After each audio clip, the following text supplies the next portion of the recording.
Petri Wine brings you Basil Rathbone and Nigel Bruce in the new adventures of Sherlock Holmes.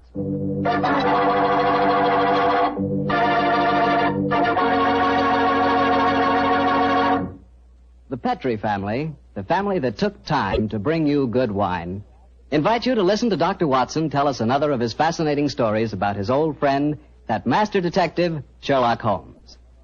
You know, we're really happy to be back with you once again, and we're looking forward to getting together at this time every week from here on out.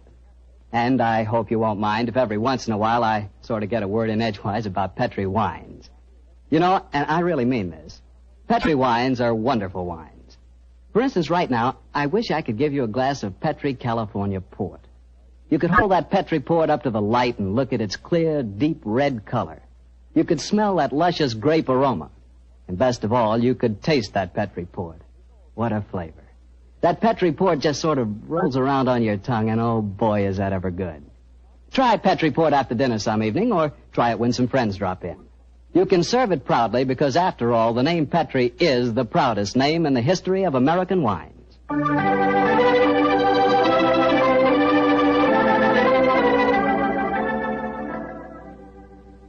And now let's look in on our good friend Dr. Watson and see if he's expecting us.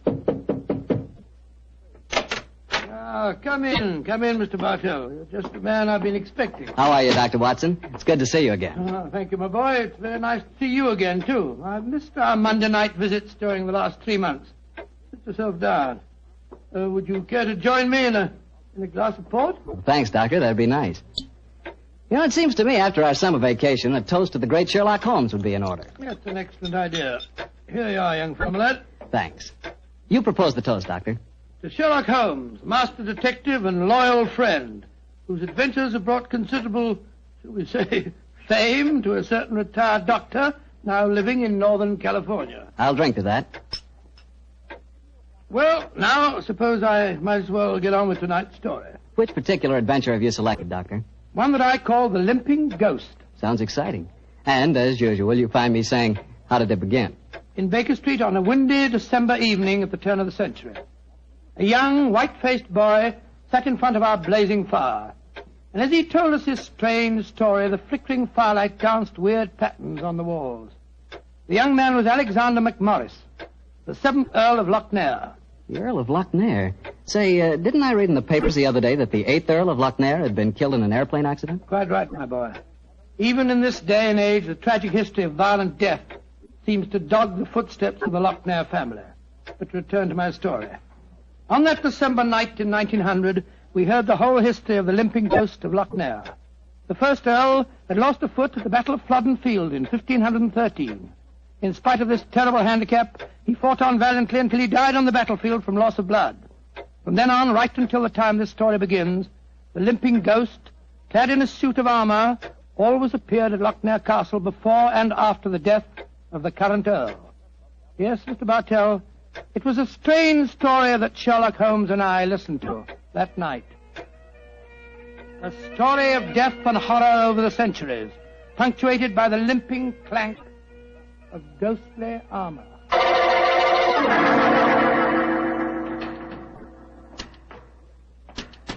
Milady, I have terrible news for you. Your husband, the Earl, was killed in the explosion that destroyed Lord Darnley.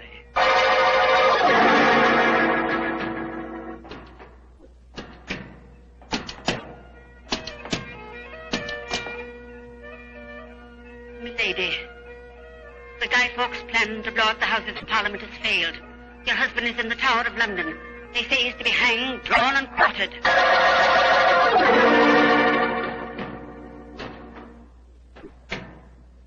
Madam, I regret to inform you that your husband, on my instructions, has been arrested for murder. I have no doubt that he will hang. And that's the story of the Lochnairs, Mr. Holmes. You were instrumental in sending my great uncle to the gallows, a fate which he richly deserved, I'm told. So it seemed only natural to come here to Baker Street and consult you now that I'm in trouble. I shall be most happy to do anything I can to help you, sir. I don't remember anything about your sending the Earl of Lochnair to the scaffold, Holmes. Well, he did, Dr. Watson. Mm-hmm. And the servants have always sworn the ghost really did walk at midnight on the day that he was hanged. Indeed. Now, sir, I suggest that you tell us what problem brought you here. The ghost is walking again, Mr. Holmes. You know what that means. According to the legend, that the present Earl will die. Exactly. And as I'm the present Earl, you can see why I'm rather worried. Am I to understand that you've actually seen this ghost yourself? Yes, Mr. Holmes. The night before last, Betty, well, that is, Miss Nolan and I were sitting in the dining hall in front of the fire when we heard a strange sound up in the musicians' gallery. We looked up and in the moonlight saw a ghostly figure in armor limping towards the staircase. Oh, gracious me. My dear sir, you're certain that you really saw it? Moonlight can play strange tricks, you know. There wasn't any doubt about it, Doctor. We both saw and heard it. What did you do? I started to go towards the stairs, but as I did so, Betty screamed and then tumbled to the floor in a heap. Fainted, I suppose. Yes. While I was reviving her, the ghost disappeared. Who's staying with you at Lochnair Castle at the moment? Well, there's Betty Nolan. She's the sister of James Nolan. He looks after my estate.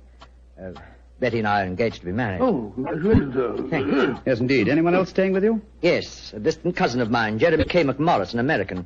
He turned up in England a couple of months ago with his son Walter. They're both with me at the present. A distant cousin. That's right, Mr. Holmes. Actually, they're descendants of a more than usually black sheep branch of the family. I don't know how long the old man's going to be with us, though. If you ask me, he's a dying man. Why do you say that, sir? As far as I can gather, he's been wasting away for years. It's only a question of time before his strength fails him entirely. I was hoping perhaps you could take a look at him, Dr. Watson. That is, if I could persuade you and Mr. Holmes to come and stay at the castle for a few days. Well, what about it, Holmes? It's an intriguing problem, Watson. The current Earl of Lochnair would seem to be in danger. A cousin of his is dying of an obscure disease, and the ghost of Lochnair Castle is walking again. Yes, it's an irresistible invitation. I see no reason why we can't leave on the Scotch Express tonight.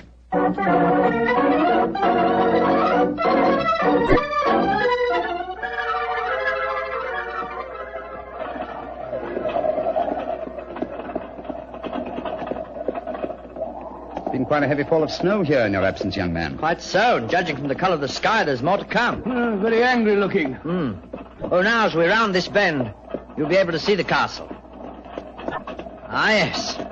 There you are, gentlemen. Magnificent. Yes, it's a fine place, all right, Doctor, though it cost me a great deal in upkeep. As a matter of fact, I only have one wing open. It's always been something of a problem to get servants to come and live here. See, the local villagers have a great respect for the Lochnair ghost, you know. What servants do you have at the castle at present? Well, cook housekeeper, Mrs. McClintock, fine old lady who's been with me for 6 years now.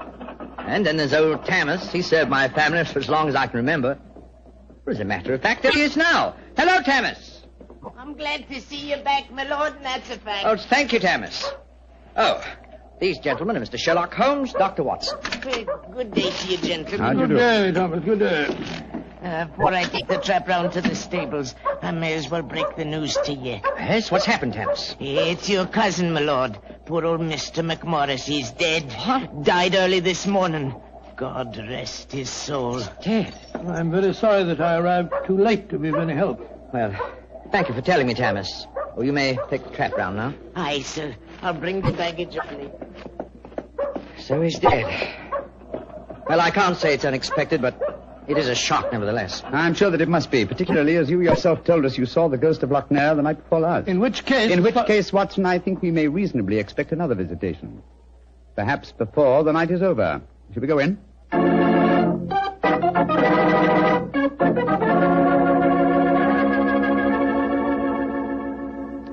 This is Miss Nolan, my fiancé, Mr. Sherlock Holmes, and Dr. Watson. I'm very glad to meet you. How are you, Miss And Nolan? this is her brother, James Nolan, the manager of my estate. How do you do, sir? How are you, Mr. Nolan? Much better for seeing you both up here. I'm sure it won't take you long to lay this ghost business by the heels. Oh, well, I trust you don't overestimate our abilities, Mr. Nolan. Alec, you've heard about your cousin, of course. Oh, yes, my dear. Tammas told us as we drove up. Where's Walter? He went into the village with the doctor and the body of his father. Oh. He should be back soon. How's he taking it? Very quietly. Too quietly, if you ask me. Those Americans are pretty demonstrative people, you know, and Walter's been no exception. But he behaved very strangely this morning. When the doctor told him his father was dead, he just said, now things will start to happen, and then shut up like an oyster. I can't make head or tail of the fellow. Yes, quite so, quite so. Mr. Holmes, I expect you and Dr. Watson would like to go to your room. Yes, I must confess. I think first I'd like to take a look at the musicians' gallery, if you don't mind. Oh, yes, of course. Would you excuse us, darling? All right, Alec. It's in the dining hall here. They must have been very hospitable people in those days. 50 or 60 people could eat at that table. Yes, Doctor. Needless to remark, we hardly ever use the room nowadays. There's the musicians' gallery, Mr. Holmes. Oh, yes, I see. How do we get up there? I'll show you. See, there's a stone staircase behind this tapestry here.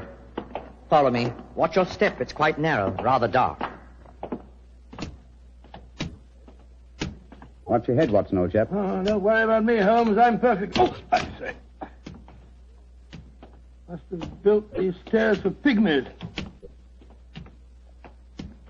Oh, yes. Here we are, gentlemen. This is the musicians' gallery. By Jove. It must have made a pretty picture in the days gone by. A little string orchestra fiddling away up here and down below the Scottish nobility bobbing and floating round in the intricacies of a Highland schottische or a stately gavotte or something. Where does that door lead to? To the bedroom wing. And that's where the ghost appeared from the other night, I suppose. Yes, Mr. Holmes. Uh-huh. The door's ajar. You generally keep this door unlocked, sir? Why, no. But the key mysteriously disappeared about a week ago. James is having a new one made. I must remind him about that. Alex, where are you? Oh, we're up here, Walter. We're coming down. That's Walter McMorris. My dead cousin's son. Poor fellow, this must be a dreadful day for him. Yes, I'm afraid this is going to be a rather painful interview. Oh, hello, Walter. This is Mr. Sherlock Holmes and Dr. Watson. How do you do, sir? How do you do? Sherlock Holmes, huh? I've heard about you and your friend, Dr. Watson. Walter, old man, I'm dreadfully sorry about your father. Are you now? Isn't that nice of you? Well, you'll be sorry enough when you hear that I'm going to take you to court and prove that I'm the real Earl of Lochnair. Why, Walter, you're out of your mind. Am I? No. Father was out of his because he kept quiet all these years. But I'm going to have my rights. I've looked up the records. I've had genealogists working for months. And I've got all the facts that prove you're an imposter. Oh, man, what are you talking about? You know well enough. When Sherlock Holmes here sent your great-uncle to the gallows 20 years ago, the title and estate should have come to my father.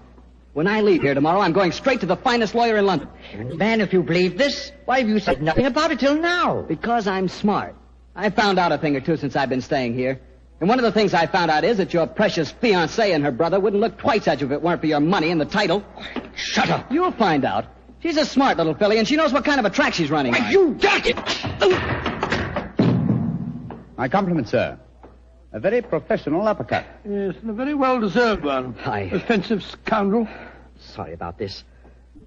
Please don't say anything in front of Betty. It'll only upset her. I quite understand. Come along, Watson. Let's go and find our rooms.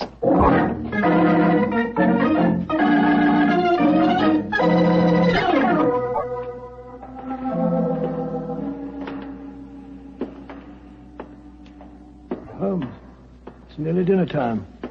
Why are we wandering about here in the dark instead of having a glass of sherry with the others in the library?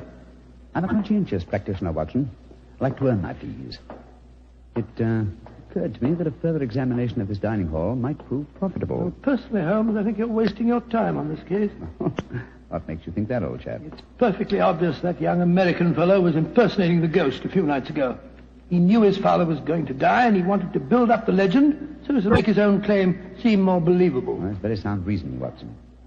Though to be logical in his deception, he should repeat the performance now that his father is dead. Well, ghosts only walk at midnight, so why don't we go and have a glass of sherry? Shh. What is it, Holmes? Someone's coming in from the library. The lighted candle. Yes? Who is it? It's me, Mrs. McClintock, the whiskey. Oh, gracious me, you gave me quite a start. I heard voices and I knew the candles were not alight in here, so I came in to see who it was. You're watching for the ghost, I suppose.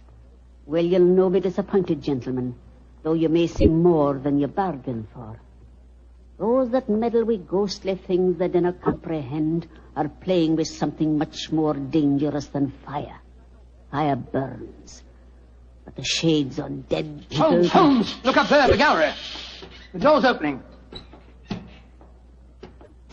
It's the ghost. Aye, here he comes, the poor body.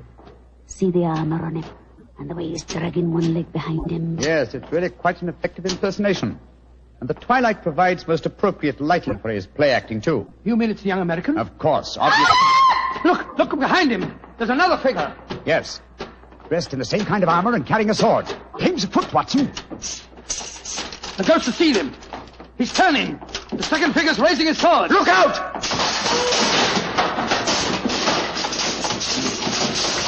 Great heavens. He's knocked him through the railings. That must be a 20-foot fall. Come on, old fellow. Help me open his visor. Just a minute. Yes. It's Walter McMorris, the American. Though from the angle of his head, I would suggest that it might be the late Walter McMorris, eh, Watson? He's dead, all right, Holmes. Neck broken. Meanwhile, the second figure has been able to slip back through that door and escape us. Come on, he was dressed in armor. He can't go very fast. Perhaps we can overtake him.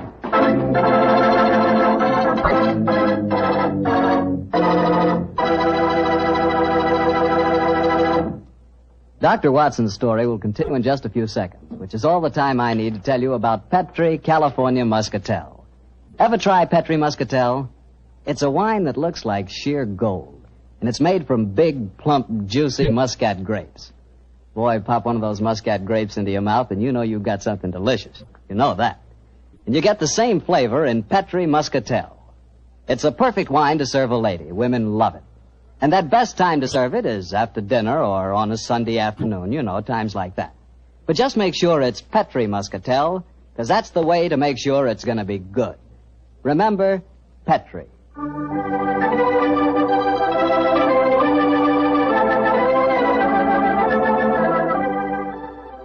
And now back to tonight's new Sherlock Holmes adventure and the story of the Limping Ghost of Loch Ness. Confound it, Holmes. There's no trace of the ghost in the musician's gallery. We gave him too much of a start, I'm afraid. Of course you didn't find him. You'll never find him because he's not mortal. Mrs. McClintock, is the original suit of armor, the one worn by the first Earl of Loch Ness, still in the castle? Aye, sir. It's in the library through that door there. I'll take you to it. Don't bother, thank you. We'll find it. Come on, Watson. Bring that candle with you. Right, Joe, Holmes. If you know what's good for you, you'll stop dabbling in matters you dinner really can. Holmes, what do you make of the second ghost? Another imposter, obviously. But who could it have been? That's what we have to find out, old chap. Undoubtedly someone knew that the American Walter McMorris was impersonating the ghost and used this macabre method to kill him. But why kill him? Possibly his claims to the title and estate were valid. Or perhaps some fanatic was so devoted to the Loch Ness legend that he assumed the role of ghost and killed him for his sacrilege. Hold the candle a little higher, will you, old chap? Yeah. Hello. Here's a suit of armor, Holmes. Lying in a heap on the floor. Oh, on the floor, eh? Whereas it obviously belongs on that stand over there. It's perfectly clear what's happened. The second figure used this armor and slipped it back in here while we were examining the dead man. Possibly, Watson, possibly. At least this armor gives us a definite clue. But it limits the field of possible suspects. How do you mean, Holmes? Well, it's an interesting fact that the human race has grown definitely larger in the past 400 years. Very few modern men can wear authentic ancient armor like this. For example, take the first item on the top of the heap lying on the floor here. These gauntlets of chain mail. Try them on. Well, much too small for Exactly. me. Neither you nor I could have worn this suit. No, nor could young Nolan, the estate agent. Whereas his sister could have done. Yes, so could Thomas the butler. He's a small fellow. And if it comes to that, Watson, our distinguished client, the young Earl of Loch Ness, is himself a small man. By Jove, so he is. And he might easily have had a motive. Young McMorris had disputed his right to the title earlier in the day. But we mustn't jump to conclusions. Nevertheless, you see what valuable evidence this armor has become. Hello. It sounds as if the rest of the party are on the scene. Yes, I suggest that we join them without making any reference to this suit of armor. Remember, old chap, one of them in there is a murderer. And we may have to set a trap to catch him.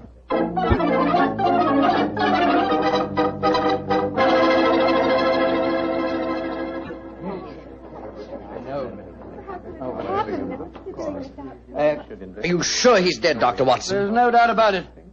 His neck was broken instantly by the fall. It's dreadful. Father and son both dying on the same day.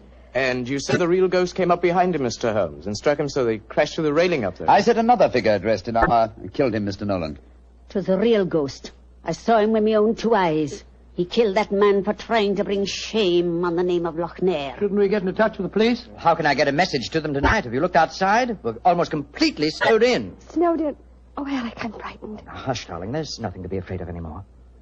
No, at least we have the assurance that the ghost will not limp again. Why? Well, the murderer has no further motive for impersonating the ghost. To walk now would be to support the dead American's claims. No, We shall spend a quiet night, and tomorrow I shall communicate with the proper authorities as to my quite definite notions regarding the murderer's identity. But if the ghost should walk again, Mr. Holmes? Well, then, sir, I shall know that at last I've encountered a truly supernatural crime and shall retire from the practice of detection.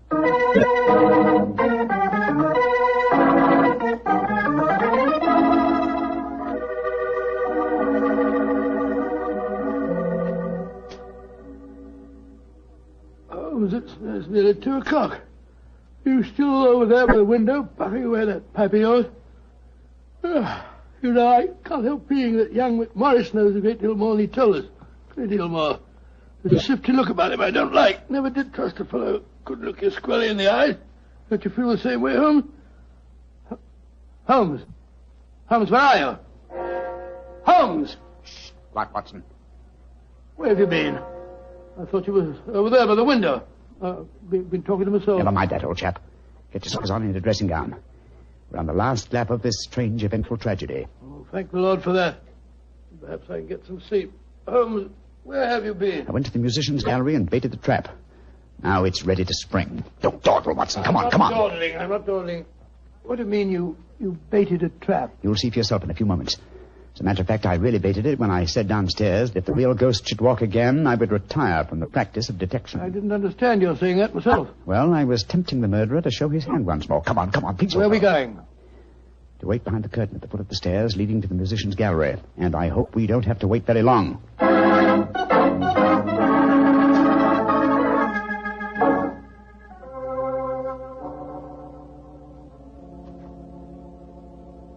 Holmes, I'm getting a crick in my neck trying to peer through this wretched curtain.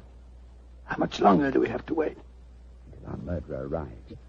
You certain he'll come? Not certain, but hopeful. Extremely hopeful. You know who it is, don't you? Yes. But my proof is too thin for a court of law. I must catch him in the act. Here he comes. Splendid. Let's go up and grab him. No. They walk into my trap. He's coming towards the head of the stairs. Oh! Great Scott! Exactly. A simple piece of wire stretched across the gallery is remarkably effective, even with ghosts. Come on, Watson. Help me off with this visor. There we are. Good Lord, it's James Nolan. Exactly.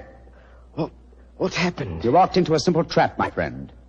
I'm afraid the next trap will be more lethal, for it will undoubtedly prove to be the one beneath the gallows.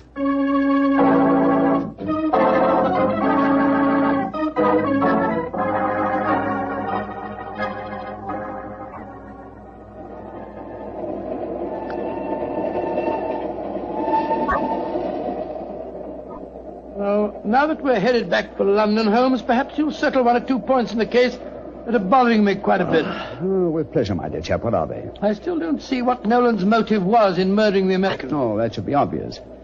He wanted to ensure that his sister's fiancé would enjoy undisputed title to the name of the States. Well, how did you know it was Nolan? When I examined the authentic suit of armor, you see, it was obvious it had never been worn. But I still don't quite understand. Oh, come now, old chap. The suit of armor was in a heap on the floor. Yeah? And if it had been hastily discarded, and yet, the gauntlets were on top of the pile, you remember? Well, that's right, they were. If the suit had really been worn, the gauntlets would have been the first things to have been taken off, and so would have been underneath the pile. Obviously, therefore, the armor had been disarranged in order to make people believe the real ghost had walked. Yeah. After the American's death, the suspects were 4. Miss Nolan, her brother, Thomas, the butler, and the Earl himself. Well, I ruled out Mrs. McClintock because, you remember, she was standing behind us at the time of the murder. Well, I'm beginning to understand. All the suspects except Nolan were small enough to have worn the armor. That's right. Therefore, only he could have pretended to use it. Pretended? But he did use it. Oh, no, my dear fellow. Undoubtedly, he procured a similar one of modern manufacture. An amazing case, Holmes. An interesting one, at any rate. And once again, old fellow, I'm possibly reminded of an old Scottish litany. Scottish litany? Which one's that? Oh, you remember it. From ghoulies and ghosties and long-legged beasties and things that go bump in the night. Good Lord deliver us.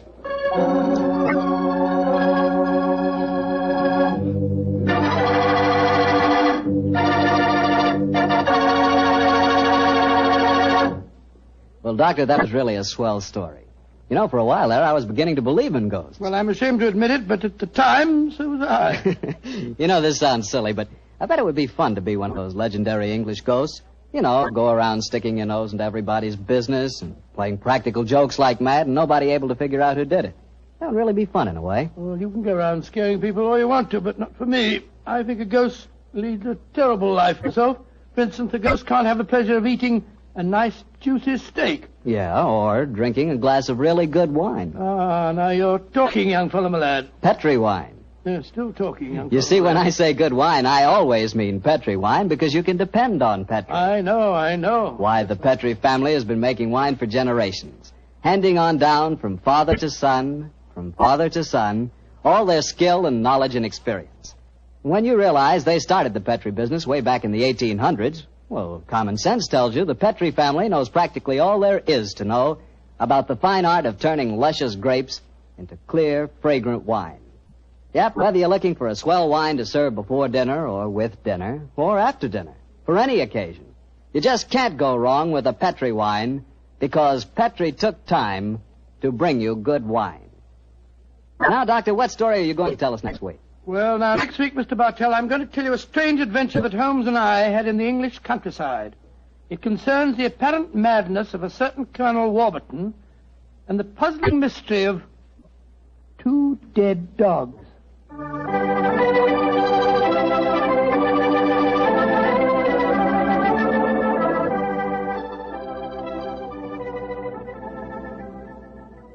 Tonight's Sherlock Holmes adventure is written by Dennis Green and Anthony Boucher and is based on an incident in the Sir Arthur Conan Doyle story, The Crooked Man. Mr. Rathbone appears through the courtesy of Metro-Goldwyn-Mayer, and Mr. Bruce through the courtesy of Universal Pictures, where they are now starring in the Sherlock Holmes series.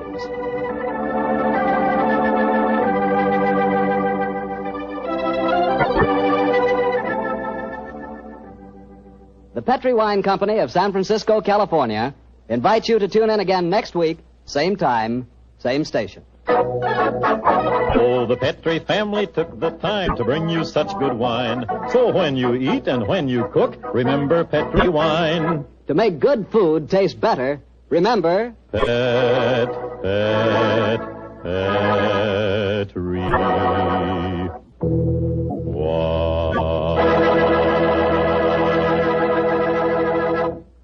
This is Harry Bartell saying goodnight for the Petri family. Sherlock Holmes comes to you from our Hollywood studios. This is the Mutual Broadcasting System.